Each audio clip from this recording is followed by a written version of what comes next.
सहस्त्रधारा देहरादून का main tourist attraction है।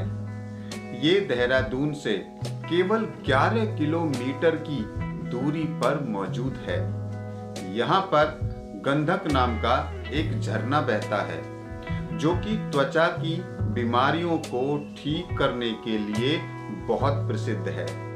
झरना बहने की वजह से यहाँ पर नहाने, धोने और खाने पीने की बहुत अच्छी व्यवस्था है। इसीलिए देहरादून में पिकनिक मनाने का ये एक अच्छा विकल्प है।